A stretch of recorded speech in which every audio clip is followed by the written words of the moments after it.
Hello, hello, and welcome to one of your pre-season videos with me, Andy, FPL Mode, and we are also joined by the man, my kind of summer fling, Pras, FPL. How's it going? Going very well, man. And I hope you're feeling better. I know you were under the weather the last couple of days, but I'm definitely doing well. How are you? Yeah, not too bad, thank you. Yeah, I've got over that. I think it was, do you know what it was? I think I'd lost a little bit of energy from not doing drafts anymore. I kind of got to a point and I was like, oh, there's not really a lot I could do with my team now. And then everything went and my health went just to the pit. So Obviously, now I've... now that, yeah, sorry. That's all right. I started tinkering today and I feel much better. Exactly. I was going to say, now that Spurs had their preseason friendly and, Son and Kane are back on the menu, then the drafts can restart.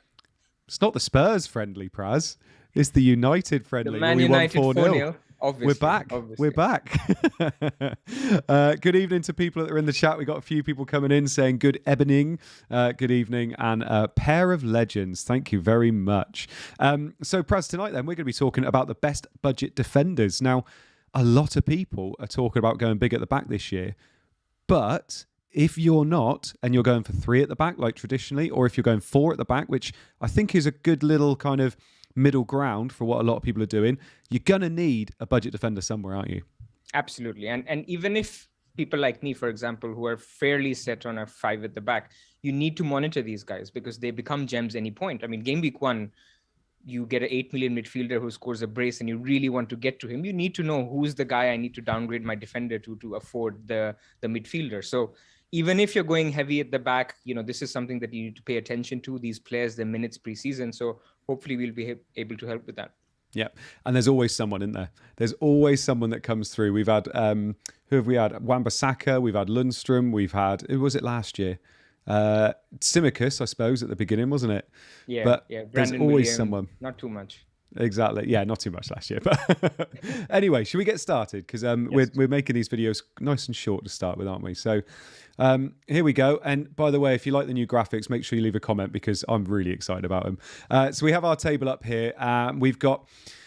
We've got the table of 4 million defenders. So these are the cheapest defenders you could possibly get. We've got the players in one column. We've got the team in the middle. And then we've got the price on the right. We've got Neco Williams to start with. Obviously, he's just made his permanent move to Notts Forest. He is 4 million.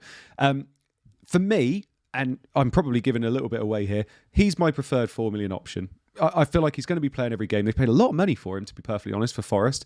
And he's going to be replacing what was Jed Spence last year. I quite like him as 4 mil. Yep. Look, nothing to debate there. He will be the standout. And at the end of this, for each category, the 4, 4.5, and 5, we'll try to rank it just so that, people have an idea of our number 1, 2, 3. So I think to give away, like you said, he will be the number 1 option in the 4 million bracket, but there are others that could emerge to become better because ultimately he does play for a team that is expected to be in the bottom 4 or 5, not to sort of put relegation on them already, but they're not a top tier team. They're in the bottom half of the bottom 10. So do you really want to go for somebody like that, like a Brandon Williams from last year from Norwich? Good option, nailed, but what is the opportunity cost for going for somebody like him? So when we come to 4.5s, we'll try to make a case that even though Neco Williams is a great option, he will play on the right, a right wing back kind of role. Is he the best option for you as the 5th defender or not? Yeah. I do have to apologise, by the way. I've done it again. I said Notts Forest. I need to stop saying that. I do apologise. It's Nottingham Forest. I do apologise. I've said it again. So then next on the list, we got Patterson, who's at Everton. Obviously, it looks like Coleman could be struggling to be fit for the start of the season. So Patterson could be starting right back for Everton, 4 million, not too bad. And then we've got Phillips at Liverpool. Completely different situation. He's not going to be playing for Liverpool, but he could be moving to Bournemouth potentially. So talk to us about Patterson and Phillips. Yeah, so Patterson actually is an interesting one. He was signed by Rafa Benitez, so before Lampard came in. But, after playing a couple of games for the under-23s, he sustained an injury and he was ruled out for the rest of the season. So even though he's a new signing, he's basically never played for the first team. However, as you mentioned, Coleman is aging. He's already, he's struggling with an injury early season as well. He could make that position his own. So this is a classic case of even if you're not on, a 4 million defender now, watch how this goes. And basically Patterson could make the position his own.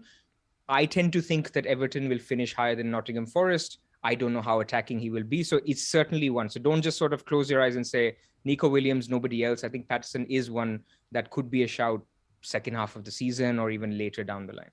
Yeah, and Phillips, I mean, I don't think he played much for Bournemouth last year, even when he went on loan. I think it was Lloyd Kelly and that's the other central defender. I can't remember who played for Bournemouth. But Phillips, if he moved, I mean, if they have an injury, somebody you could look at, but they're going to be shipping goals at Bournemouth if he moves anyway, isn't he? Yeah, he's an option to watch, but yeah, nothing. Today, I think Bournemouth are also linked with Axel Tuanzebe from Man United. Again, similar price. So they're looking at a lot of options. So we don't know if they will be nailed. So nothing you go for in game week 1, but you monitor from a Bournemouth team anyway. Yeah. And then we got two Man United players, Bailly and Brandon Williams. Obviously, Brandon Williams went to Norwich last year on loan from United as well and did play. And there were odd times he did okay, I think, but they're both 4 million. These are both players where it's either if they go on loan or if there's injuries that we could start looking at them, isn't it? Yeah, correct. I mean, they won't be options at Man United. I think it's always external. In fact, today, Bailly is being linked to a move to Syria, so he may not even be an option. However, I don't know if you watched the fourth goal that he scored against Liverpool. He was basically your Beckenbauer coming off, from the back. He was up there, and he was actually asking for the ball to score the fourth goal. So we're, guys, if you're watching, we're not getting overexcited. We know it was a C team. We're just generally happy that Man United was the first game for Ten Hag. And Bailly looked good. So we'll see where he ends up. Definitely not a starter because it looks like Man United will sign Martinez. So we've basically got 4 centre-backs that are ready to go. So it'll be by going somewhere. And if it's Bournemouth or Southampton, then fair enough. But otherwise, no. And then the last 3 on this list, we got Vestergaard at Leicester, Tanganga at Tottenham, and Tompkins at Crystal Palace. It's going to be interesting. Tanganga and Tompkins, obviously, nowhere near the starting lineup to start with anyway. And Vestergaard, I think, is pretty much the same. And it's just based on injuries or if they go anywhere else, isn't it? Yeah. I mean, Vestergaard out of these stands out. Last year, he didn't play much, but this is a classic case of watch for Leicester, couple of injuries. This guy's 4.0 million.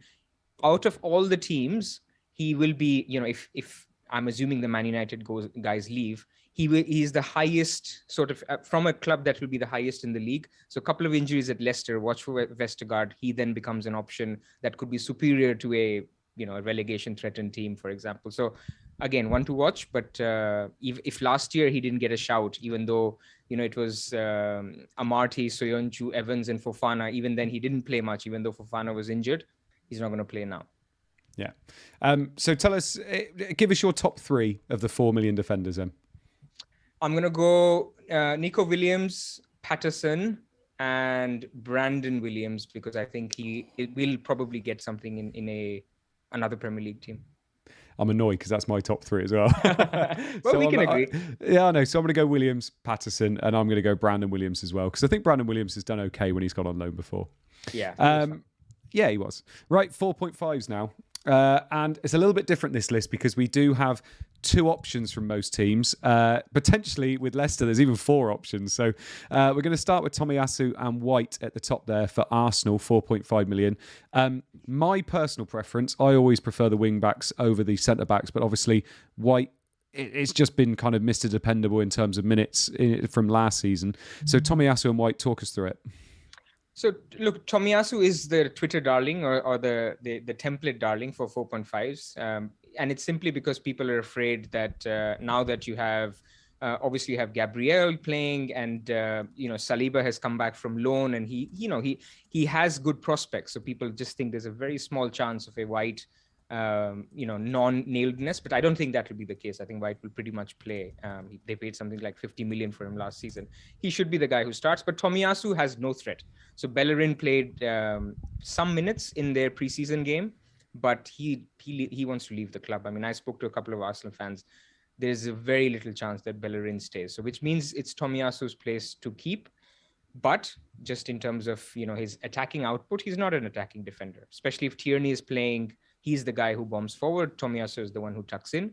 If Tierney is not playing, sometimes he's seen to go forward. But again, Tavares is even more gung-ho. So it's almost like, this guy, Tomiyasu, is dependable. He'll be nailed, but don't expect too much, even though he's a right back. Yeah.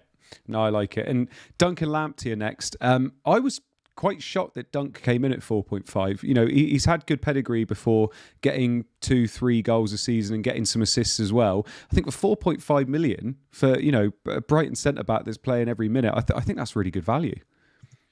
I agree. And yeah, he's been on some set pieces. He was quite attacking. He was getting into the box. You know, he's the guy whose head they look for when it's corners or any other set pieces. So I think Dunk will make a lot of teams eventually once a 4.5 slot emerges.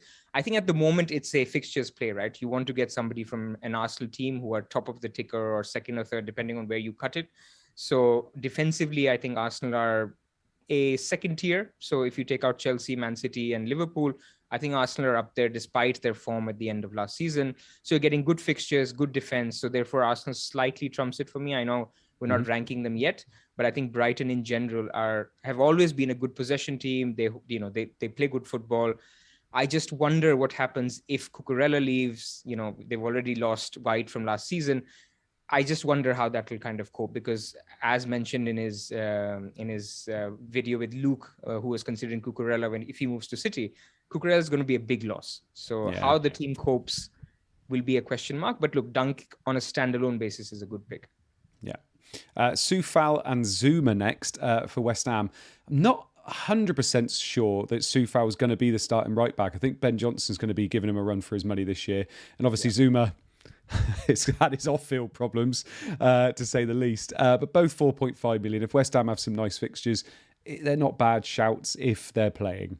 Yeah, exactly. And I don't think you go to Zuma, given the other options we've talked about. But Soufal has appeal. I mean, he got, even in this season that they were heavily rotated, and he didn't start all the games. He got 7 assists, kept 9 clean sheets. That's not bad for 4.5. I mean, he could become an option. Yeah. But we'll talk about his counterpart Cresswell in the next one, which is even better option, I think, for 5. So if you go West Ham, I would prefer Cresswell to Soufal. I know we're not ranking between 4.5s and 5s, but it's decent. I think if it emerges that he's starting, I can see us going there. Yeah.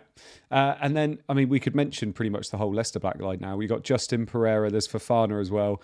I put Justin Pereira in here because obviously they're the wing backs, and Pereira back in his day was 5.5 million, wasn't he? You know, he's been up there before. Justin had an absolutely unbelievable start to 2 years ago that season, didn't he? Where he was getting all the bonus points, he was getting clean sheets, and if you didn't own him, you were absolutely hating him. So for 4.5 million, for a Leicester team that now has no Europe as well, I think they're the team that are being slept on out of everybody. Absolutely. If you had only 2, so the issue is basically that we don't know out of Justin, Castagna and Pereira, who are the 2 that start out of the 3. If one of them is injured, one of them leaves, or Pereira has had injury issues, then basically for me they go right to the top, because then you're getting a premium defender price. Like you said, I mean, they would be 5.5 equivalent. I mean, they will play every game. If, again, I'm assuming that one of them gets nailed, and Justin could be the one, for example. They are very, very good attacking defenders from a team that should improve, given the fact that they're not in Europe, as you mentioned. Yeah, no, I genuinely, they're one of the teams I'm looking at and thinking, oh, it'd be nice to have a few Leicester players in. And I think, especially someone like Pereira, if he can play the first 5-6 weeks, I think he could be absolute gold. But yeah, it's always a risk because you've got Justin Pereira and Castagna in there. And Fofana, who is going to be playing every game, he's that centre-back that's not going to be getting forward for you, is he? So it's going to be one of those 3. Yeah. I mean, Leicester, just to end that on Leicester, I think they will be a team that people target on their wild card. So between game week 9 to game week 12, 13, they have some very, very tasty fixtures. So you'll see a shift between templates, and, Leicester will definitely emerge as a team to target once European football kicks in, the fixture crunch kinds of comes in. But first 4 game weeks, big 6 teams have no midweek games. So there's no reason to think that there's rotation. So look, Leicester will always, I fear, will be the team that everyone wants, but will never get. Yeah. We got Mitchell next at Crystal Palace, 4.5 million. Kind of feel a bit meh about him. I kept looking at him at times last year, and I don't think I ever owned him. And I think there's not an awful lot of upside there, is there? I don't think. Not upside, but I think we need to respect Crystal Palace defense. I think a lot of people, because they don't have that attacking, you remember Patrick Van Aanholt kind of player, they don't really use the wing backs as much as other systems, or the full backs. So you don't get attacking potential, but they were the 6th best defense from XG conceded last season. That's something to kind of sit back and take notice. So if you have a 4.5 nail defender from the 6th best defense, if they have a run of good fixtures, 12 clean sheets last season, it's a team to monitor for sure. I'm not saying you go there game week 1, but Tyrick Mitchell keep it on watch list. or Anderson, these are guys who can definitely come into our teams at some point. Yeah. Dallo, and do you know what? He's our new signing, and I still don't know how to say his name. Is it Malakia or Malasia? Malasia. I think. Yeah, I think, yeah. I'm sure I'll be told soon enough. Obviously, Malasia's got some, pretty supreme competition there from Luke Shaw. Dallo, though, I've got a feeling he's probably going to be our starting right back. Wan-Bissaka looks like he's kind of either edging out or he's going to be a kind of squad player moving forward because of his inability to get forward, really. But Dallo looked good against Liverpool, looked quite sharp. So 4.5 million, I think Dallo would be the way you would go. You would, but as you said, wait and watch, because I think we're only judging by one preseason friendly, but it was basically Shaw going up and Dallo tucking in. And Dallo was going up, but you never know how Wan-Bissaka is being trained. I'm seeing pictures of David De Gea leaving his line. So you don't know. Maybe they can teach Wan-Bissaka to pass or cross. So I think as a footballer, Dallo is not so great. I mean, he's fine. He can make good passes. He can sort of attack, but he's not a defender. I mean, I don't see him as a player that you'd back to, against a top 5, top 6 team. So does he have a long-term future? I don't know. Do they change systems and Malacia starts playing on the other side, or I just wouldn't back him to start. And then Man United's defensive fixtures aren't great for the first 6 weeks anyways. You wait and watch on him, but he could, like this happened last season, double game weeks, easy fixtures. He could be a guy to target if he started. Yeah. We do have Sanchez right at the bottom for Spurs. I think that was obviously put in there for injuries. But if I skip him and we go on to the team that are the players that are near the bottom, which is Johnny and Aït-Nouri for Wolves. Wolves have some nice fixtures to start. Obviously, they don't have a lot of wing-backs left. So Johnny and Aït-Nouri are probably going to be, that we thought they were obviously going to be vying for a competition, but actually they might be playing together. You never know. But both of them 4.5 million. I had Aït-Nouri at times last year and he was quite good value, to be honest. Wolves are fairly good defensively, but it's not been a good summer for them at the moment. But for 4.5 million, could be worth putting on your watch list. Yeah, their defensive numbers basically fell off a cliff after the first half of last season. So I would be cautious about kind of investing in defense.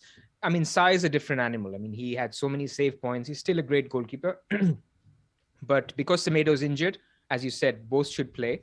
So if you wanted to go there, they're both attacking. They could get some returns. And let's remember, Wolves are number 1 in the fixture ticker in the first 6 game week. So it's not a bad shout. But I think, again, you're leaning towards an Arsenal or Brighton, just more safe in terms of their defensive pedigree. I think so. So talk to us about your top 3 from here then. My top 3, by the way, just to finish off on Malacia, we didn't do that. I think he'll be a deputy to Shaw, right? I think you agree with that. I think so. Yeah. Okay. So I will go Tomiyasu, Dunk, and Justin. Oh, right, I'm gonna have to go a bit different here. Right, I'm still gonna go Tomiyasu and I'm gonna go Dunk as well. But I think I'm gonna go for Aït-Nouri is my third one, because I like the fact he does take some set pieces too. Not all the time, but he does take some, and he actually did quite well for me last year when I owned him, so I'm going to go for him. I'm going to throw one more name in the 4.5 hat, actually. Yeah. Ryan Sessegnon. So you know that today's friendly, Perisic didn't start, or actually didn't play at all. And apparently he's struggling with a niggle that he got from the end of last season. Mm-hmm. Now, whenever you hear that for a 35-odd-year-old, whatever his age is, that's not a great sign, right? So if that niggle continues and he doesn't get preseason minutes, you could kind of see yourself attracted towards a Sessegnon for 4.5. I mean, he would completely break the template if Perisic was out for, Tsimikas did last season. If Perisic is out for a run of few games, then I think Sessegnon is one to watch. Yeah, and I was talking to Baker, obviously, who's a friend of ours as well, who said that Sessegnon's a future. Like, it's not like they're not going to give him minutes this season. And as soon as Perisic is out, it's going to be Sessegnon that's playing. So, 33-year-old, new to the league, already carrying a little bit of a niggle. Like you said, never know. Could be a good shout. Lovely stuff. Right, we're storming through this, mate. Absolutely storming through. So let's go on to the 5 million midfielders now. So 5 million, there's a few more options from a few more teams. And I think this is where it starts getting quite tasty in terms of upside. I mean, my favourite one is literally at the top here, which is Trippier. Newcastle were brilliant at home last season, had a really good defensive record. Trippier is on all kinds of set pieces and obviously scored a free kick or two last season as well. For 5 million, for me, I think he's arguably the best 5 million defender in the game. He is, and he's one that will be in our teams a lot. I mean, whether you have him in game week 1 or not is the question mark, because they play Liverpool and Man City in the first 5 game weeks. And at 5 million, it's a price where you don't really rotate, right? He's a starter. Yeah. So do you want to sort of put 5 million in and then just play him through Liverpool and Man City, or you have a plan to get them in after this 5 game week window, or you wildcard in game week 6 or whatever? So I definitely think Trippier is great. I think Newcastle's defensive numbers in the second half were completely underrated. I mean, they were in line with an Arsenal, or basically tier 2. So with this, Spurs, Arsenal, Newcastle, they were showing very, very good numbers. Not the Man City, Liverpool level, but still, I mean, that's, for getting that for 5 million for a guy who's very good at free kicks, very good at corners, I think that's great appeal. He could have easily been 5.5 at Perisic price, and we wouldn't have complained. Genuinely, I think he could have been. I think because of the set pieces, he could have been 5.5. And with the way Newcastle were playing at home and the way their supporters are at home as well, it creates that kind of fortress. I said this a lot last year after January, and I think that's exactly what you're looking at from Trippier. So as soon as they've got a nice run of fixtures, he's in for me. I think he's tough to go with him at the very beginning, because is it the home games or the away? No, it's the away games that are pretty awful, aren't they? But apart from that, I think he's a great pick. We got Cash and Dean next. I'm not sure whether a lot of people are going to be going with Dean after last season. He was kind of all over the place, wasn't he? But Matty Cash had an absolutely incredible time at times last season, didn't he? Both 5 million this year. Fair pricing? Fair, actually good pricing, because Villa do use their fullbacks a lot. They go forward. I'm actually very open to Dean. I mean, I got Dean on my game week 37 free hit. He did really well. I think one of the learnings of FPL is we need to forget about old past histories with players, I know. Right? They have, by the way, they have signed this guy, this new left back, Ludwig Augustinsson. Yeah. I think he'll be a deputy to Dean, but just one more thing to worry about. And if you don't want to worry about it, then you just go for Cash, who I agree. Basically, the analysis was Dean is the guy who will put the crosses in, so his XA will be through the roof. And Cash is the guy who comes at the end of those crosses, whether that's Watkins or, Cash at the end of it. So Cash will get the goals, Dean will get the assists, Dean will get more assists, Cash will get some goals. You won't go wrong with either, but you need to wait for good fixtures, because unfortunately the macro backdrop of this discussion is, if you go for any one of them, who are you not going out of the big premium defenders, right? So that's the macro backdrop. And 5.0 million is even trickier for the reasons that I mentioned, that you cannot rotate them. So if you had a 4.5 mid, a 4.5 defender, like a Tomiyasu, you could even potentially rotate with Neto or a 5.5 midfielder, or even a 5 million midfielder. It would give you a neat option of rotation in tough games and a first bench. I think at 5 million, it's a little bit too expensive and you have to start the guy. And at that point, you're questioning yourself on, do I really want to go for a Villa player, Villa defender who will keep 11, 12 clean sheets, or a Spurs guy who's looking for, 18 potentially, if he starts. Of course, we're not getting into X minutes. Yeah. No, I like it. And obviously the other problem with Dean is that he's Reece James light, isn't he? He either gets 0.1 point or 17 points. Like, it doesn't ever seem to be anything in the middle. Ake's next. Now, obviously he's at Man City, but he's been tipped an awful lot with going to Chelsea. Chelsea have, I think tonight, actually been linked with Kimpembe as well, who would be that left-sided centre-back. And that's what Ake would be. It's basically trying to find that Rudiger replacement. They're getting Koulibaly, but he would be on that right centre-back, wouldn't he? So if Ake does go there for 5 million, it's not a bad option, is it? Not at all. I think I remember at Bournemouth, he used to be the guy at the end of a lot of corners. I mean, he's good. Yeah. So if he starts, this is obviously contingent on them not buying Kimpembe. So I think Koulibaly is great, and that sort of shows that they are looking to stay in a 5 at the back, because if they're going for 2 main central defenders, they're basically replacing your Rudiger and your Christensen or Azpilicueta or whoever else. So number one, that for me means that James and Chilwell are back on the menu, not just one, but both. And number two, it means that, look, they're looking to get their defensive solidity back. So it's a team that you can go for. And if Ake is a starter, and by the way, Chalobah is also 5 million, not a bad option either. I think both of them are centre backs with minimal goal threat. Ake a little bit more, but they should get a lot of minutes. So here you go then. You mentioned about defensive solidarity as well. If Ake signed, obviously he's the exact same price as Mendy. Would you be going for Ake or Mendy at 5 million? Mendy. Yeah. Because my slot in defense is more valuable than my slot in goalkeeper. That's the way I would go as well.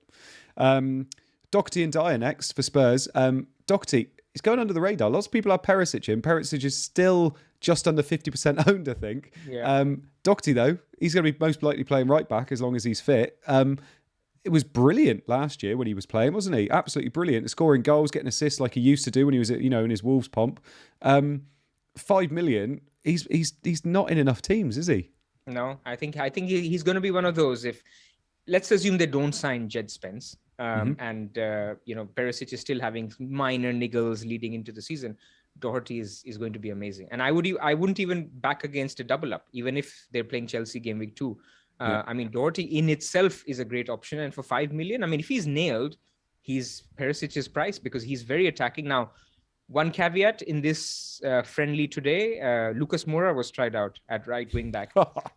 So you could see a Moses 2.0 kind of situation happening. Yeah. But Doherty did so well, I wouldn't think that he sort of loses his place. So yeah, he's a little gem, and he would go right to the top if they don't sign anybody, even above Trippier for me, because I expect a big season for Spurs. And defensively, this is the trend that Conte teams follow, which is basically in their second season, they look a lot better defensively, and the counter-attack is basically to the point. And Doherty should be great. So go on then. If Perisic wasn't fit to start the season, Doherty was, and it looked like he was going to play the first 5 games, who would you be going for? Sessegnon at 4.5 or Doherty at 5? Doherty. Because Doherty wouldn't be a transfer out. Basically Sessegnon would be somebody you'd have to ship out because the difference is only 0.5. I mean, if you were talking Robertson and Trent kind of prices, and then you get a Tsimikas, totally different, because that then helps you afford something else. I think between the 0.5, you just go for the Doherty. First instinct. So we've got Cody next. Wolves, 5 million. Central defender. Obviously, we've already talked about Aït-Nouri, and we talked about Johnny as well. And I think, just really quickly, you're probably going to be agreeing with me that you probably want to go with one of the wing-backs over Cody. They've killed his price. I mean, how can White be 4.5 and Cody 5? It's crazy. Yeah. We got Tierney and Gabriel next. I like these two. I like Tierney when he's fit. And I like the fact that Gabriel can obviously, he loves the bonus points. He does really, really well with the bonus points metrics. Both 5 million. Tough to go with them over White and Tomiyasu, though? It's the price, right? Yeah, I agree. I think both of them have good attacking threat. I mean, Tierney is somebody you can back. I mean, I would be tempted if Tierney is completely injury-free to get that 0.5 if I had that money around and, if I didn't have anything to do. So let's say if the decision is between Raya and Mendy or upgrading a Tomiyasu to a Tierney, I would be very tempted to go Tomiyasu to Tierney because of that attacking threat. I think Tierney does provide that. And Gabriel as well. I mean, the guy is... his shots in the box of corners was amazingly high. I think he had the most goals of corners last season as well of all defenders. This guy is, he is good, and he does provide that attacking threat, almost like a Van Dijk. So you're not just getting a centre back; you're getting somebody who does, who can get you a goal essentially. I hate to say it, I think I'd go Gabriel over Tierney. I just can't trust Tierney to stay fit for longer than 2 weeks. Yeah. And if you're looking at all these plans you might have for the first 2-3 weeks, if your 5 million defender gets injured, all of a sudden it starts ruining some of your plans, doesn't it? And you don't want to be having to transfer out someone like him. Like, don't get me wrong, he's brilliant when he's fit, but you just can't trust him to stay fit for long enough. And he's been like it at Arsenal since he's been there, hasn't he? So, agreed. Yeah. Walker's next. Walker at 5 million. This was a bit of a shock when it first came out, wasn't it? But I think if things were to go his way, then 5 million could be a steal, but you're not going to be going with him unless you have some info that there's going to be some injuries, basically, are you? Yeah, that's the thing. I mean, you will have this season a 5 million defender from City who's semi-nailed. I mean, not as nailed as Cancelo or Laporte or Diaz, but it's either Cucurella if he moves or Walker if he doesn't move. And the interesting part is you won't get much attacking threat, but 5 million is a good price. I mean, Edison is 5.5. Fine, you can go there as your goalkeeper, but 5 million is a good price. So if Walker is injury free, you could look at him, but don't expect any attacking returns. The guy basically is essentially a centre back. Yeah. Shaw next. We've obviously already spoken about Dalot and Malacia, but Shaw is 5 million. I mean, this time last year, he was owned by about 60% of managers. Yeah, I remember. After his heroics at the Euros. Basically, owning any United players this year is going to be about how much you think there's going to be an uptick and how much you think Erik ten Hag is going to have a massive impact on this team. Shaw at the moment will be the starting left back. I think we can both agree with that. It's whether he's going to be used in the same way as he was used under Ollie, really, isn't it? So do you see that happening? Do you see him being a bit of an under-the-radar pick? But for 5 million, it seems a bit of a risky price to go with. Yeah. So in terms of potential, yes. And again, we're just basing that on the last game. He was going up a lot. And he was working really well with Rashford on the left. And he has experience. One of the things that's going under the radar, Martial, Shaw, Rashford, Bruno, they've played a lot together on the left. So they're experienced. And even if it's Sancho on the other side, I mean, it works. So you can expect Shaw to do better. Whether you go there or not early season, no, definitely not. I mean, you have to watch Man United in general, unless it's a midfielder who you're punting on over a Martinelli or a Neto, because then the opportunity cost is not that high. But in defense, you're basically every spot is super valuable. So I don't think that's the punt you make in game week 1. I saw that, Pras. You were dipping in a little kind of go for Rashford jibe there. I got it. I saw it. We'll come to our gems next week. Our next week video is on hidden gems. Yeah. So we got Cucurella next at Brighton. He's 5 million as well. Obviously, the big thing with him is whether he moves to Man City. But even if he doesn't, he showed signs last year that he could be worth 5 million this year. Yeah, he could. But if again, Brighton defender, if Dunk, I get that Cucurella is very attacking, but Dunk is as well in terms of it's a different way of attacking. Obviously, Dunk is in the box or on free kicks, and Cucurella is the one assisting. But yeah, I think he's good potential, but his main value lies in him moving to City. 5 million. He would be the only left-footed fullback that they would have, and he should get a lot of minutes. He's the way he plays. We talked about it in the last video. Is a lot of what Pep likes in a fullback, and you can see him working well in that system. Whether he starts getting the minutes or not, but for 5 million, an attacking player at Man City, I think that would be great. So that's one that would really kind of break the template if he did move. Yeah, and Cresswell's last up, 5 million at West Ham. Obviously, he's had history with his free kicks before as well, and some of his corners too. He's got a wand of a left foot, but for 5 million at West Ham, with not nice fixtures to start with, it's tough to go there, isn't it? Tough to go there, but I love him. I love him as a player, and I feel like for the first time, FPL have priced him well. He's always been 5.5, and sort of you go like, I'm not going to go to him over a Spurs or a Man City. We've had players at 5.5. Even James and Chilwell were 5.5, and Cresswell was 5.5 last season. So this season, I think he's been priced well. If you have a run of fixtures for West Ham, I think he kills, for example, Soufal as an option or Zuma or others as an option, because free kicks, the guy, does have a lot of assist potential. I like him. Not for now, not for game week 1, but in the future, I think he's a good option. Lovely stuff. So give us your top 3 5 million defenders. I'm going to go Trippier, Cucurella, and Dean. Ooh, we've gone different this time. Yeah, go on. So I'm going to go Trippier. I'm going to go Doherty. If he's got that spot, I think I'm going to go Doherty, and then I'm going to go Gabriel, I think. Nice. Yeah. I don't disagree with those either, because and this shows, right, that 5 million is an amazing price bracket this year. It's a good one, and we'll definitely. Really is. And by the way, a macro point. This is why I don't like drafts with 4 million defenders. Nico Williams, we started the pod with this, is amazing. He's going to be attacking. He'll get the odd return. How many clean sheets is he going to get? Not a lot. Yeah. And so you're giving up. Yes, he can enable somebody else, so he can be a bench player. I get it.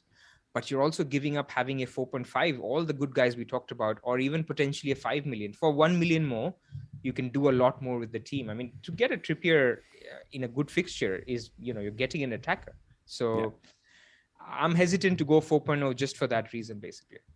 And also, I tell you now, these 5 million defenders are going to be differentials too. They're not going to be owned by a lot of people, because a lot of people are going to be going for those premiums and then going really low on their 4th or 5th defender because they want those premiums in there. So someone like Trippier, I know he's got awful away games, but if he gets an assist, clean sheet, goal, in his first 3 or 4 home games, and nobody else owns him, you're going to be loving life, absolutely loving life. Same with Matty Cash, same with Ake if he moves. Doherty, a lot of people are going to have Perisic. They probably won't even change it by the time the first game week 1 gets there. Sessegnon will start, Doherty will start, Doherty gets his goal. It does. This is how it happens. These price brackets just get forgotten, don't they? So, I think it's worth looking at. It is not nailed that you have to have these premium defenders and have to have 1 or 2 4 million defenders. You can have these 5 million defenders, and they could do just as well as others. So absolutely. One more macro point actually, Andy, is the freemium, right? So the 3 premium draft, which obviously people are now again enticed after looking at Son and Kane today.